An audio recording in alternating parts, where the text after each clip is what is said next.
quando a gente vê a fachada da Catedral de Colônia, debaixo de um certo ponto de vista, menos, mas debaixo de outro ponto de vista mais até do que Notre Dame, a gente tem uma ideia, não é propriamente de uma coisa que não existia, mas ao menos o que se dá comigo, sempre que eu vejo esses monumentos góticos e colônias de um modo especial, é que eu fico impressionado. As fotografias estavam muito bem escolhidas, muito bem tiradas e muito bem escolhidas. Eu fico impressionado pelo encontro, no mais fundo de minha alma, de duas impressões contraditórias. De um lado, é que é uma coisa tão bela que mesmo que eu não conhecesse, que se eu não conhecesse, eu não seria capaz de sonhá-la.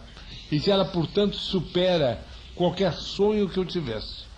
Mas, de outro lado também, que é uma coisa que, sem eu conhecer, algo de mim, olhando para aquilo, diz no fundo de mim, isso deveria mesmo existir.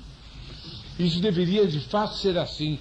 E essa fachada inimaginável, ao mesmo tempo, paradoxalmente, para mim, uma fachada conhecida, e uma velha conhecida, que é como se eu toda a vida tivesse sonhado com ela. E então, o inimaginável e o sonhado se encontram na aparente contradição. E há qualquer coisa no encontro do imaginável com o sonhado que satisfaz a minha alma profundamente. E eu tenho uma impressão interna de ordenação, de elevação, de apaziguamento e de força, um convite. Eu acabo de falar em apaziguamento, um convite à combatividade que vem do fundo da minha alma e que me faz bem até na idade em que eu estou. Quero dizer, em última análise, há qualquer coisa em nós que é feita e deseja qualquer outra coisa que nós não somos capazes de imaginar. Mas esse fundo que é feito para certas coisas e deseja certas coisas, conhece-as tão bem que quando ele as vê, ele tem a impressão de encontrar um velho conhecido. E de outro lado, tem uma surpresa porque encontra o inimaginável. E então, há no fundo de si mesmo, no mais profundo de si mesmo, algo que, sem nós percebermos, delineia uma figura de maravilhas. E há algo em nós, esse mesmo fundo, em nós, quando encontra a maravilha, eu não diria sonhada, mas anelada, mas esboçada, eu não sei bem como que, mas que nasce das necessidades de nossa alma. Quando a gente encontra essa maravilha, a gente tem a impressão de dizer, aqui está a fachada esperada. Eu não podia morrer sem ter visto essa fachada. A minha vida não seria completa e eu não seria inteiramente eu mesmo se eu não tivesse visto isto. Ó fachada bendita, ó estilo bendito, que fazem com que eu venha à tona de mim mesmo. E, por assim dizer, me conheça a mim mesmo e conheça algo para o que eu fui feito e que se exprime naquela fachada. Algo de misterioso que pede toda a minha dedicação, que pede todo o meu entusiasmo, que pede a minha alma que seja inteiramente daquele jeito. É uma escola de pensamento, é uma escola de sensibilidade, é um estilo de vontade, é um modo de ser que dali se eleva e para o qual eu sinto que eu nasci. É uma coisa muito maior do que eu, muito anterior a mim. Vem de séculos nos quais eu era o nada e fui chamado à vida apenas em 1908. E esses homens que me antecederam, eles tinham no fundo da alma deles também esse desejo. E eles até conceberam o que eu não concebi e fizeram o que eu não fiz. Mas um desejo tão alto, tão universal, que corresponde aos anhelos de fundo de tantos e tantos homens, que o monumento ficou para todos sempre, a Catedral de Colônia. E não há quem passe por ali que não sinta essa consonância interna, desde que não seja um perfeito filho das trevas. Filho das trevas não gosta. o filho das trevas odeia. Eu tenho certeza. E são as trevas que o fazem odiar aquilo. Mas são as trevas que o fazem odiar aquilo? Como é que se chama aquilo no fundo de mim, por onde eu amo aquilo? Não pode deixar de chamar-se luz. Já que é o contrário das trevas, já que é o odiado pelas trevas, já que representa a ordenação mais alta, mais perfeita que meu espírito pode conceber, aquilo se chama luz. E então há um conceito de luz que nasce pelo meu espírito, que não é bem entendido a luz elétrica.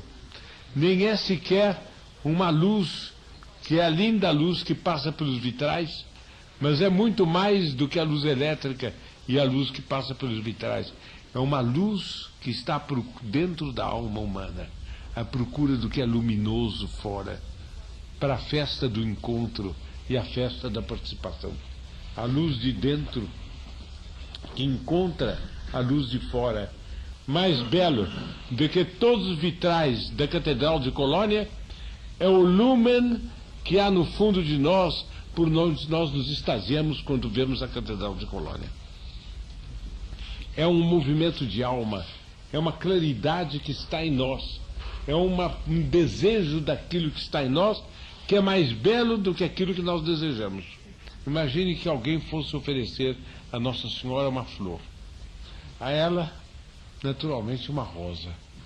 Ela é a rosa mística, ela é a rosa de Jericó. Não se compreende que se ofereça a ela uma outra flor, ou se compreende menos, para me exprimir melhor, se compreende menos que se ofereça a ela uma outra flor do que uma rosa. Imagine que alguém oferecesse a ela a mais bela rosa que jamais houve, que houvesse e que haverá. Se ajoelhasse e desse a elas a rosa. Ela olhasse a rosa e tivesse para com a rosa um sorriso encantador. É o que havia no fundo dela que encontrou a rosa e que brilhou com a rosa. Mas quanto o sorriso dela é mais belo do que o sorriso da rosa. E quanto, portanto, aquilo que há no fundo da alma dela vale mais do que aquilo que a fez sorrir. E nós, se ela nos condescendesse em dar, pediríamos a ela de presente a rosa. E quando a rosa estivesse murcha, nós a guardaríamos com cuidado, num álbum no qual nós escreveríamos a rosa diante da qual o sorriso sorriu. Por quê? Porque o que havia no fundo dela valia muito mais do que a rosa. Nós poderíamos dizer, dirigindo-nos a ela, rosa rosarum ora pro nobis, rosa das rosas, requinte de rosa, transcendência de rosa, aquilo para o qual a rosa não é senão uma vaga comparação entre tanto a mais bela rosa do universo, rosa que floresce no fundo da alma daquela que ama a rosa e que por causa disso é tão bela, rosa da alma, tão mais bela do que a rosa do corpo, do que a rosa material.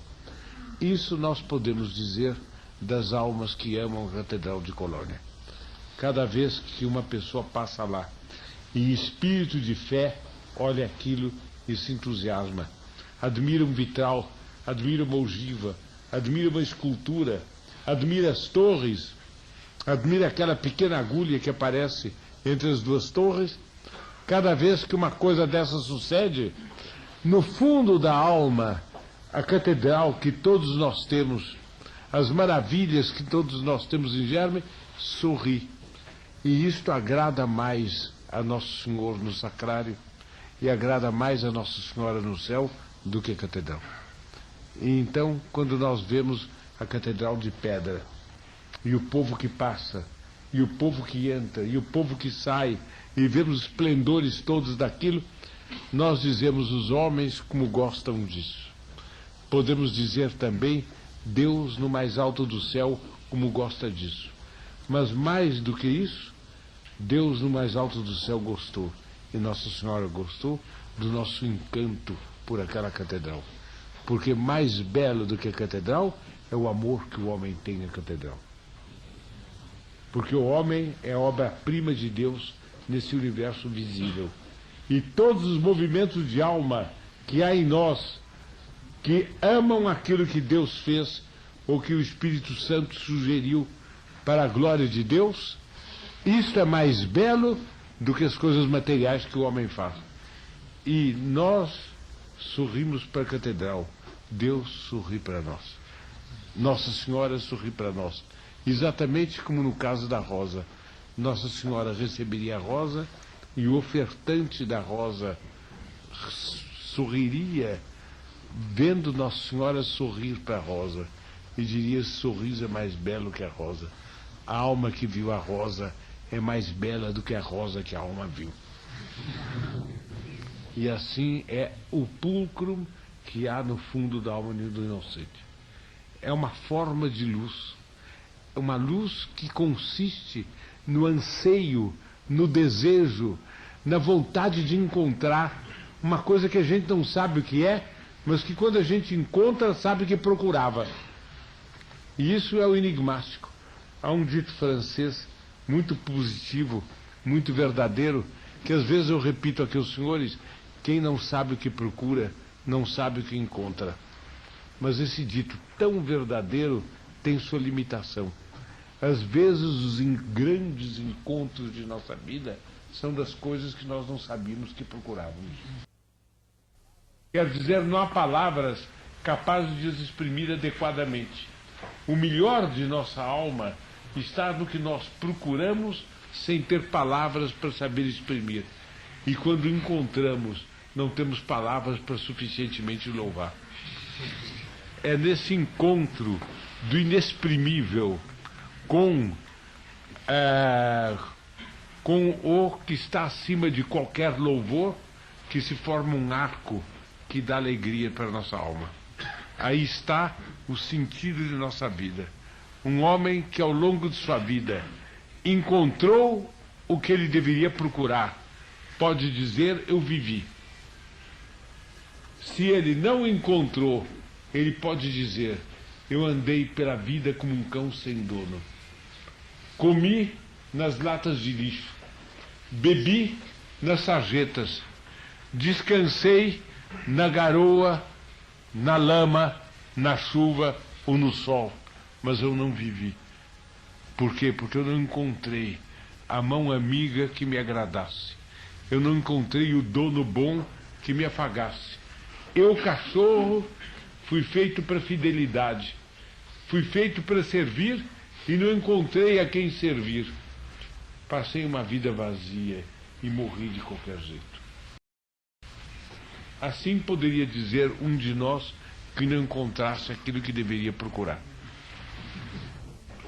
E quando o homem vai se fazendo moço, o menino vai se fazendo moço, depois vai se fazendo varão, e daí para frente, e essa procura vai sendo satisfeita pelas circunstâncias da vida, porque ele encontra, logo nos primeiros vislumbres, se de fato ele procura, ele encontra sabedoria, da qual nos diz a Escritura que ela é como uma mendiga à porta de todo mundo desde a manhã, à espera de que abram. E, portanto, à porta de nossas almas de manhã, de madrugada, à espera de que acordemos para já se oferecer a nós, com seu esplendor de rainha, com suas carícias de mãe, com suas iluminações incomparáveis, já vai nos convidando para a sabedoria, vai convidando a inocência para segui-la. E a inocência que segue o caminho da sabedoria é a santidade. Todo o resto é santidade. Isso já é a santidade, já é o pedúnculo, já é a raiz da santidade. Então, esta inocência, assim, que encontra a sabedoria e se deixa guiar por ela, faz com que o homem encontre bem cedo a Santa Igreja Católica Apostólica Romana. E diga: preciso parar. Não, aqui é preciso, aqui é mistério. Daqui sai tudo. Esta é a maravilha das maravilhas. Aqui eu me dou. E já de uma vez. Mas dentro dessa maravilha, quanta maravilha para ver. Quanta coisa na igreja. Depois a gente vai vendo quanta coisa na civilização cristã. Quanta coisa no passado. Olha isto, olha aquilo outro. E cada um de nós vai fazendo uma espécie de museu interior. Mais belo do que qualquer sala adornada onde nós tenhamos recolhido os objetos que tenhamos. São as lembranças das coisas que nos tocaram a alma. A lembrança das coisas diante das quais ficamos como que sem respiração e sem saber o que dizer. A lembrança desses momentos em que nós ficamos assim, num tal ponto de entusiasmo, de satisfação e de equilíbrio, que nós não soubemos nem sequer dizer o que dizer. E depois olhamos para os outros e perguntamos, será que eles também não veem? Vem a indagação? Não. Eu vi sozinho, mas vi. E para mim, eu prefiro ficar com aquilo que eu vi só, e ficar só sem os outros, do que ir atrás dos outros e perder aquilo que eu vi. E então, ao longo dos tempos, a gente coleciona. São coisas que viu, impressões que teve, raciocínios que fez, deliberações que tomou, gestos que presenciou, de bem, de verdadeiro, de bom e de belo, mas também de mentiroso, de ruim e de feio, que constitui o horror simétrico com o belo e que realça o belo. E então, vendo tudo isto, a gente vai ordenando, vai explicitando a sua própria alma com essas coisas que seleciona. E ao explicitar a sua própria alma, a gente vai se conhecendo a si próprio.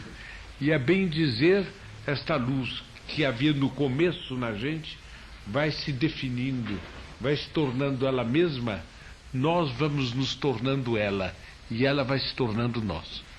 Olhando-a, eu fico cada vez mais ela. Por outro lado, olhando-a, ela fica cada vez mais eu.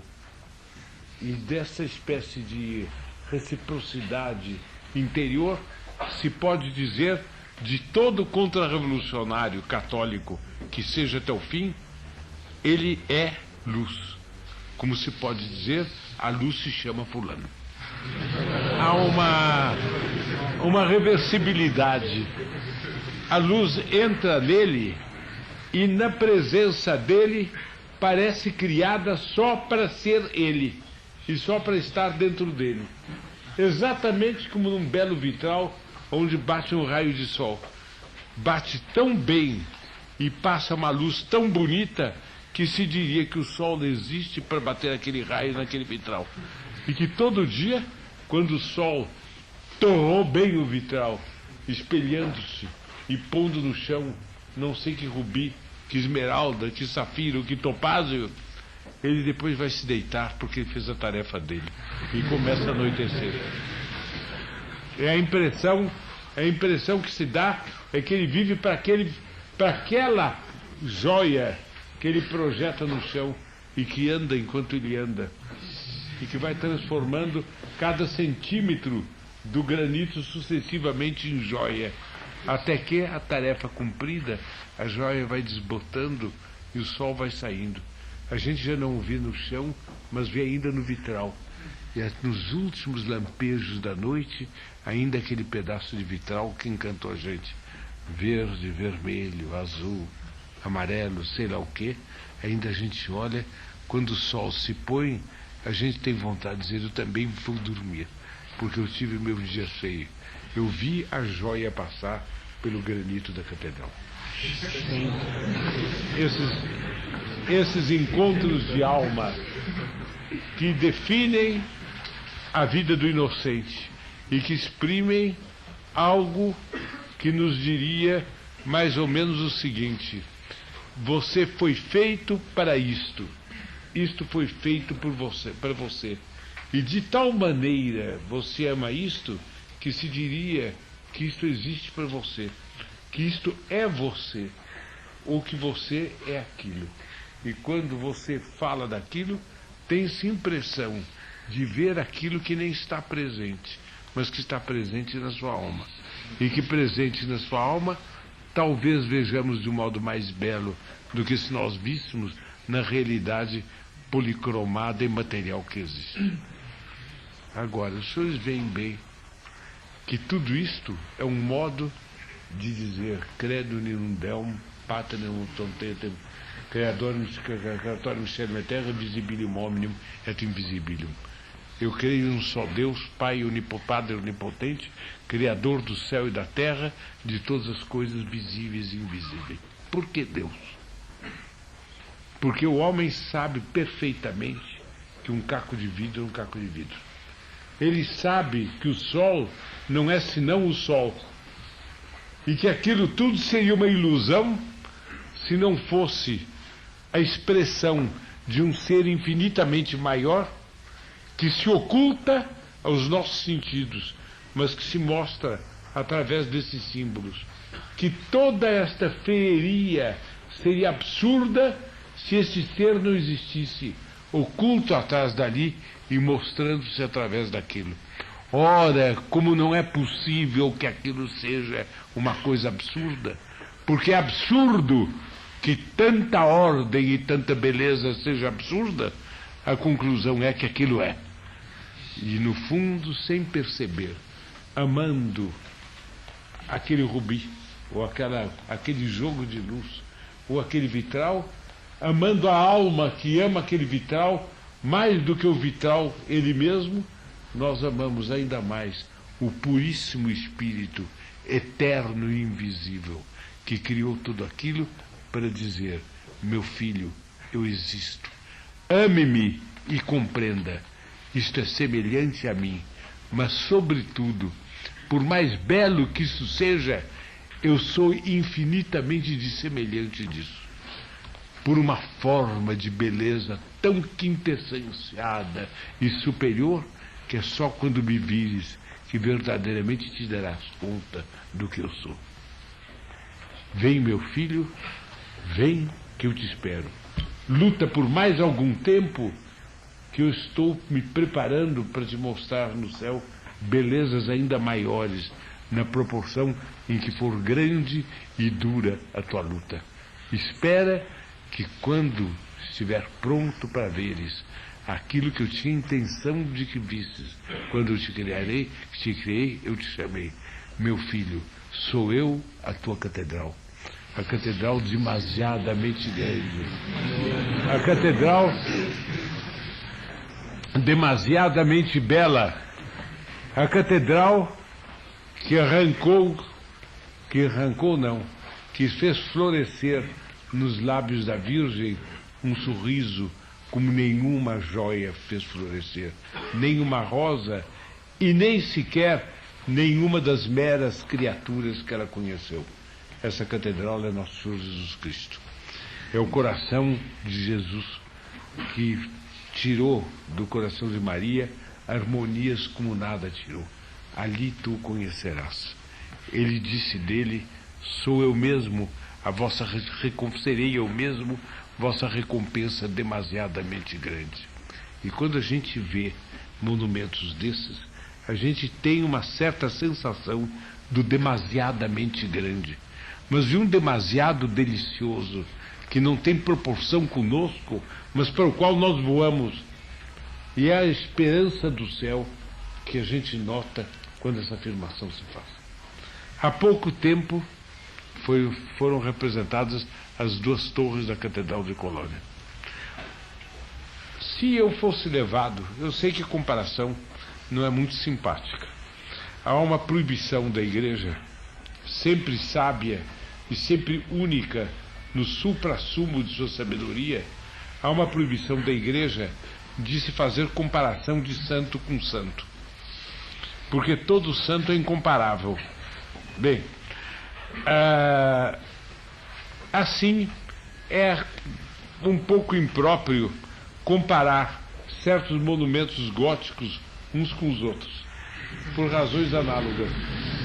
E comparar Notre Dame, por exemplo, com a Catedral de Colônia, sem ter a menor intenção de comparar a França com a Alemanha, uma vez que esses dois monumentos foram feitos respectivamente na França e na Alemanha, mas transcendem muito as respectivas nações, são feitos, a nação que fez aquilo se chama o povo católico, é a catolicidade, é a cristandade que fez aquilo.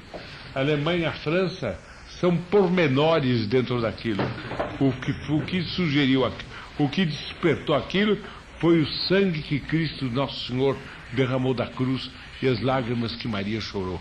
Isto é que de fato deu origem às catedrais e essas maravilhas. O resto são detalhes, são pormenores. Então, sem fazer a menor comparação entre povo e povo, eu olho para a fachada de Notre Dame e me extasio. Tão bem arranjada,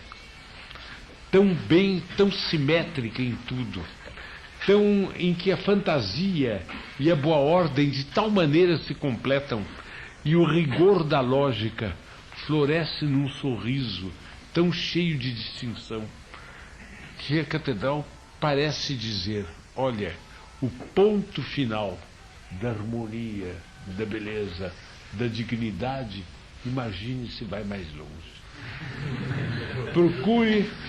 Procure pela terra inteira a ver se encontras mais longe, e tu não os encontrarás. E a gente olha e diz: eis da catedral, a gente diz o que a Escritura diz de Jerusalém: eis a cidade de uma beleza perfeita, alegria do mundo inteiro. Eis a catedral de uma beleza perfeita, alegria do mundo inteiro. Eu não posso me esquecer que uma das viagens que eu fiz a Paris, eu cheguei à noitinha, jantei e fui imediatamente ver a Catedral de Notre Dame. Era uma noite de verão, não extraordinariamente bonita, comum. A catedral estava iluminada e o automóvel em que eu vinha passava da Rive Gauche para a ilha, e eu vi a catedral assim de lado, e numa focalização completamente fortuita. Ela me apareceu desde logo naquele ângulo, tomado assim, se acaso existisse, em algum sentido existe. Eu diria que é tomado ao acaso. Eu olhei e achei tão belo que eu fiquei com vontade de dizer ao automóvel: para, que eu quero ficar aqui. Eu sei que o resto é muito belo, mas eu creio que poucos olharam essa catedral desse ângulo e pararam. E eu quero ser dos poucos para dar a Nossa Senhora o louvor desse ponto de vista aqui, que os outros talvez não tenham louvado suficientemente. Ao menos se dirá que uma vez um peregrino vindo de longe amou o que muitos outros, por pressa ou por isso, ou por não terem recebido uma graça especial naquele momento para aquilo, não chegaram a amar. E em todos os grandes monumentos da cristandade, depois de admirar as maravilhas, eu tenho a tendência a ir admirando os pormenores num ato de reparação, porque esses pormenores talvez não tenham sido amados como eles deveriam ser amados. E então, fazer ao menos isto: amar o que deveria ter sido amado e que foi esquecido. É sempre a nossa vocação de levar à tona as verdades esquecidas que os homens põem de lado. Eu fiquei encantado com a catedral naquele ângulo. Depois dei a volta e voltei para o hotel com a alma cheia. E se alguém naquele momento me lembrasse da palavra da Escritura: eis a igreja de uma beleza perfeita, alegria do mundo inteiro, eu teria dito: oh, como está bem expresso. É bem que eu sinto a respeito da catedral. Bem, Colônia.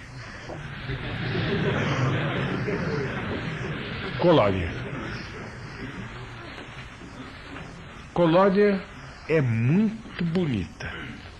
Os senhores viram os pormenores, os senhores viram o conjunto, é muito, muito bonito. Mas se fosse me perguntar desenhisticamente falando, se ela é mais bonita do que Notre Dame, se ela é tão bonita quanto Notre Dame, os senhores estão vendo bem que se Nossa Senhora não me ajudasse a ver Colônia, eu não optaria por Colônia. E eu diria, indiscutivelmente, é Notre Dame. Entretanto, tudo bem pesado, eu digo, é discutível que seja Notre Dame, por causa de um traço só, por causa de um ponto só. Mas esse ponto é um ponto só, supera Notre Dame nesse ponto de tal maneira que a gente fica sem saber o que dizer. E é o seguinte: aquelas torres, ao menos é como eu as sinto, elas se levantam do chão com um elan e se lançam para o ar com uma altaneria, e se lançam para o ar tão inesperadamente que é vontade da gente perguntar: quereis voar?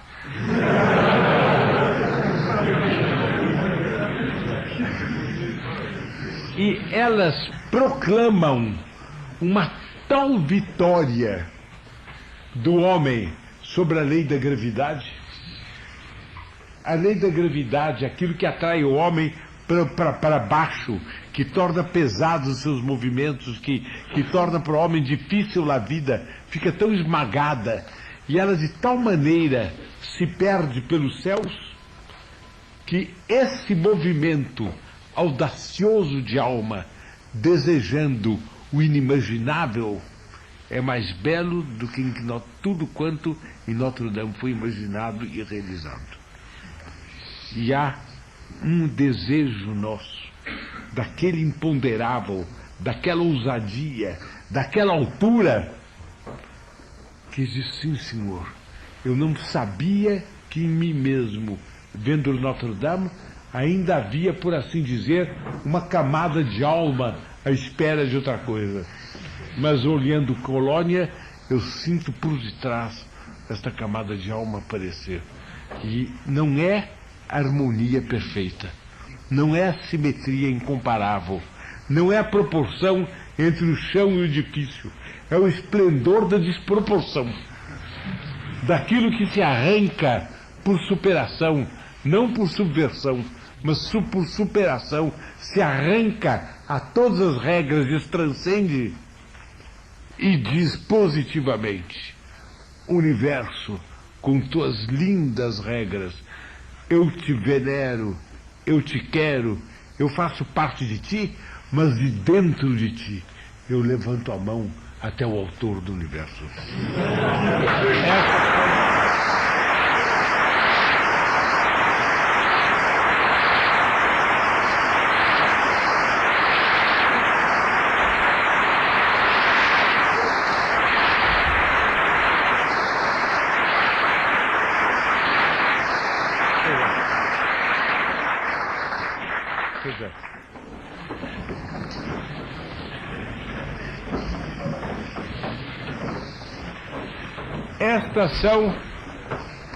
Esses são os anhelos de fundo de alma da inocência. Depois que vê a regra, vê a harmonia e se extasia com elas, e não se sacia de contemplá-las, percebe que foi feito para um outro mundo que está por cima dessas regras. E o artista da Catedral de Colônia teve essa sacrossanta genialidade. Ele quis chegar até lá. Então, no meu modo de entender, quem é, eu inclusive, é claro, eu ia mesmo dizer de mim, quem sou eu, quem é nesta sala, quem é no mundo, que tem autoridade para criticar um monumento como o de Colônia. Entretanto, pelo meu gosto, eu gostaria que aquelas torres fossem mais distantes um pouco umas das outras, que houvesse um pouco mais de lugar para a fachada. Aquilo parece um pouco apertado. Por causa disso, janelas, vitrais, tudo é um pouco apertado também. Quando eu comparo aquilo com aquele espaço harmoniosamente preenchido por Notre Dame, eu digo: mas Notre Dame tem outra essence, eu não sei como traduzir exaus, não é propriamente bem-estar, mas é estar à vontade. Tem um outro modo, um outro estar à vontade do que essa catedral apertada, que parece estar posta num colete. Linda, tão bonita que a gente teria vontade de tirá-la do colete. Mas, quando a gente compreende que aquelas duas torres tão próximas uma da outra, e tão próximas para que o efeito de uma reflita o da outra, e elas pareçam dois pares de asas subindo para o céu. De maneira que se tenha a ideia que cada uma delas estimula na outra o elan para o céu, e que elas sobem juntas porque se ajudam. Isso se sente bem imaginando que fosse uma torre só. Uma torre só perdia essa expressão. É porque são duas. Mas se fosse três era demais. Tinham que ser duas, aquelas duas naquela distância e o resto é conversa, para o céu. Meu comentário seria: nunca e nunca dos nunca um avião subiu tão alto. Todos nós já voamos a 10 mil metros, sei lá quanto. Olhamos para a terra. O que é aquilo? É minha sepultura se eu cair. Não é outra coisa senão aquilo. Agora, olhamos para a catedral e dizemos: aquilo toca no céu. Agora, por quê? Porque ali é a alma humana que tem a sensação do céu que foi tocado. Então, é um ponto só. Porque no mais, os senhores estão percebendo bem, a minha ênfase vai toda para Notre Dame. Mas esse ponto...